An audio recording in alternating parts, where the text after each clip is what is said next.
अच्छा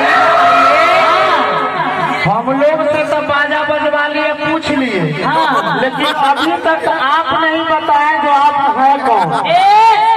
हम सब मिथिला के नारी थी नारी।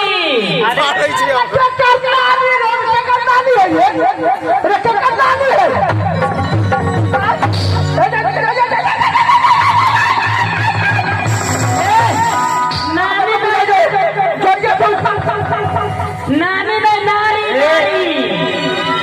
मिथिला के नारी।